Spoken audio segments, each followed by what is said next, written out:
This video will serve as a helpful guide on how to downgrade from Windows 11 to Windows 10. Please note that when you downgrade to Windows 10 using this method, your Microsoft license will automatically transfer from Windows 11. The installer will automatically save all your personal data, including photos, videos, documents, and even applications, and place them in the Windows.old folder. Make sure to watch this video until the end to see how everything works.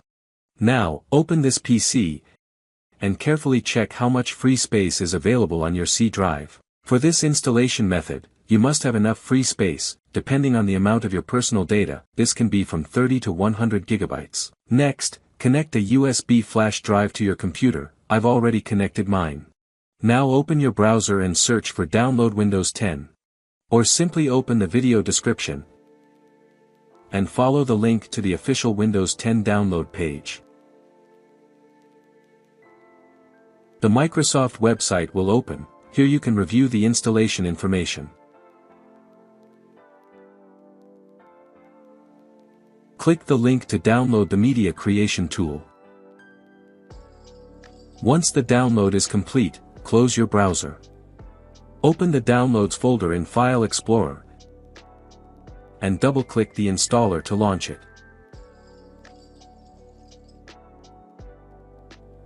Accept the license terms by clicking Accept.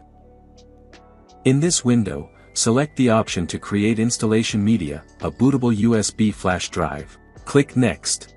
If you uncheck this box, you can choose a different language for Windows 10. I'll leave it as English. Next. Here, select the option to create a bootable USB flash drive. Choose your flash drive. Click Next, and Windows 10 will begin downloading onto it. Once the process is complete, let's take a look at the contents of the flash drive. All the necessary files are there, and now you need to restart your computer and open the boot menu.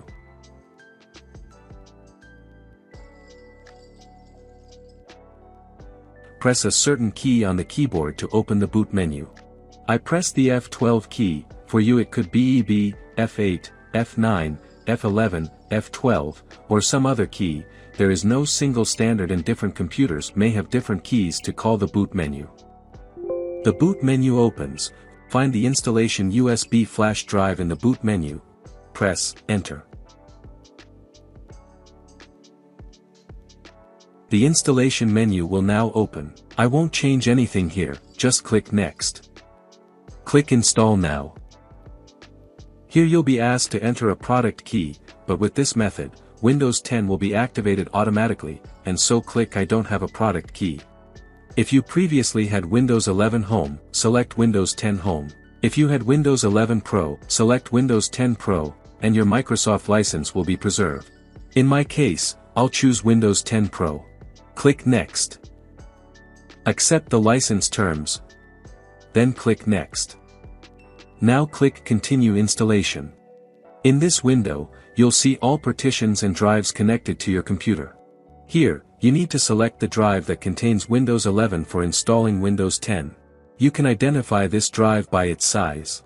If you're not sure, you can cancel the installation, restart your computer, open this PC, and check the size of your C drive. Then start the Windows 10 installation again from the beginning. Your system may also have a D drive or additional drives. In any case, do not make any changes to these disks or partitions in this window to avoid losing personal data. To ensure Windows 10 installs correctly and keeps all your files, select the drive with Windows 11 and click Next. A message from the installer will appear, informing you that all files from your previous Windows installation will be saved in the Windows.old folder. Click OK, and the installation process will begin. Now, you don't need to do anything, just wait for the process to complete. Your computer will restart automatically several times. Please do not turn off your computer during this process. Okay, all the Windows 10 files have been loaded, and now we need to complete a few final settings. First, select your region, and click Yes. Choose your keyboard layout, and click Yes again. Here we can skip. I'll choose for personal use. Click Next. If you already have a Microsoft account, you can sign in now, or create a new one. To create a local account, click Offline Account. Then select Limited Experience. In this window, enter your username. Click Next.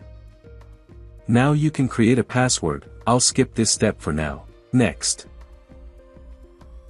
And here we are, the new Windows is ready. There's just a little bit left to do. Great, everything worked. I hope it went smoothly for you as well. Now let's open Settings and check the activation status of our Windows 10.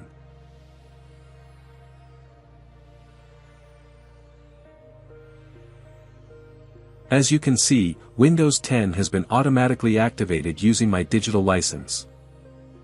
Next, let's check how the data from Windows 11 was preserved. Open this PC, and here we can see that all files on the D drive have been fully saved. Now open the C drive. Here you'll find the Windows.old folder. Let's open it. Go to the Users folder, and then open your Windows 11 user folder. This is where all your personal files from Windows 11 are stored. Now I'll open the desktop. As you may remember, it had many folders and files. To access the rest of your files, open OneDrive. Everything should be there as well. For convenience, you can move all folders to your Windows 10 desktop and make sure everything is intact. Now let's check how applications from Windows 11 were preserved. Go back to the Windows.old folder. Applications are usually located in the Program Files folder. Let's open it. I'll open one of the app folders. Right-click the executable file, and select Send to Desktop.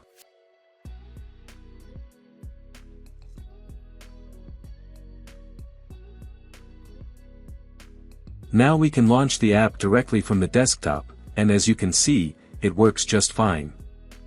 In addition to personal files and apps, the Windows.old folder also contains system files from Windows 11. Because of this, it takes up a significant amount of space and should be deleted eventually. But before deleting it, we'll move all applications from Windows.old to the C drive. To do this, open File Explorer. Go to this PC, open the C drive, and then open the Program Files folder. Now simply drag all your application folders.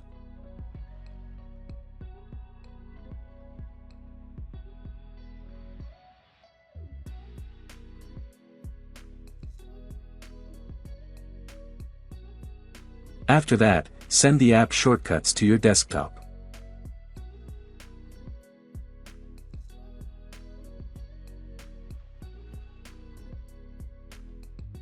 Some applications may work, others might not, but in any case, this video should serve as a helpful guide for switching from Windows 11 to Windows 10.